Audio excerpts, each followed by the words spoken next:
Ollie, the lesson was not erratic today, but we covered a lot of little bits of stuff.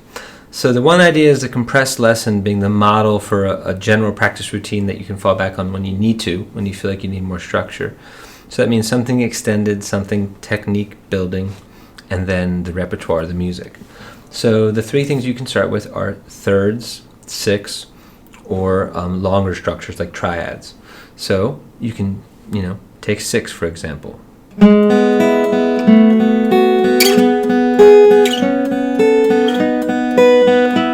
don't remember which right hand pattern that you prefer or use most often. There's your six. Your thirds look like this, etc. And then your longer structures are based on triads.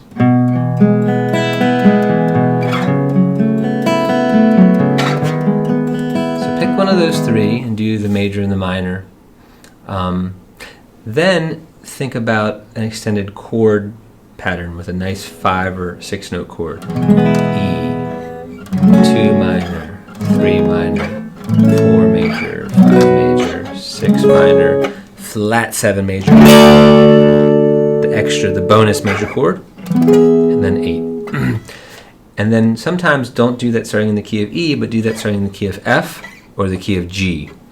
And we talked about here, there, everywhere for the key of G. You can only reach 5 chords. And then some days do that with an A-shaped bar chord. You do the key of A and alternately the key of C. And then do some of your technical stuff, even if it's just running all the majors or all the minor blues. So your major blues, you know exactly what they look like. I'll remind you briefly of the 2-octave active. That's your E. And then your A.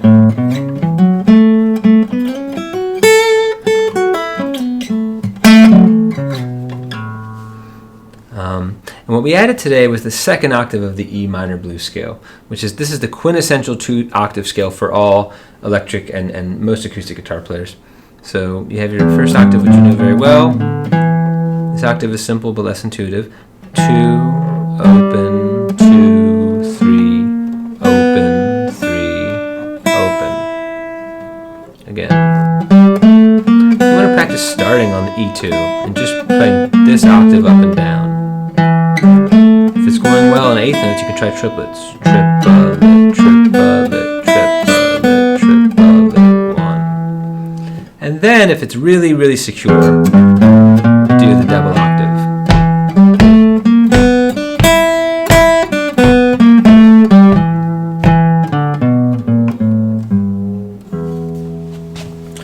Okay, the little riff on Angie was based in parallel fourths, which we're going to slide 3 just like Revolution.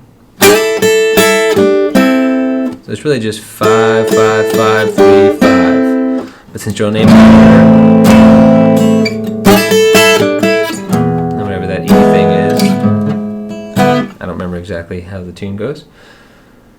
That's all we added to Angie. For Ramble On, we talked about practice technique and a couple of principles. 1, make sure your reps count.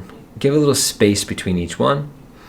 2 is make sure that physically you're aware of your body, you're breathing, you're not tensing up too much, and that you're being as mindful as possible with each repetition. The gaps, of course, help with that. And then the third thing is withdraw and return. As soon as you sense some frustration or diminishing technical returns creeping in, smile inwardly and move on to the next task, and then come back to it if you have the time, and if you don't, come back to it the next day. And so you want to be as surgical as possible and hone in on exactly what are the connections that are missing. So in this tune, we honed in first on trying to brighten up this triad so you really hear when you slide from A to E. And it's not long, long, it's short, long. It's a grace note. And then you add the third finger with the strum. So you can start by practicing this. Just that. Take a breath, make sure your body's relaxed. Do 2 or 3 of those, and then you want to embed it into a slightly larger structure, which is starting with the A and doing.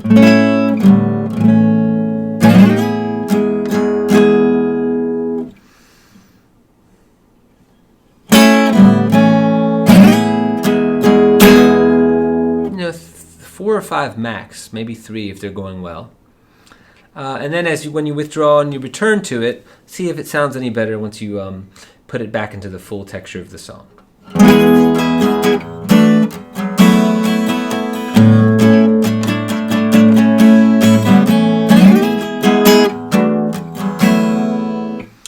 And repeat. So what else did we cover today?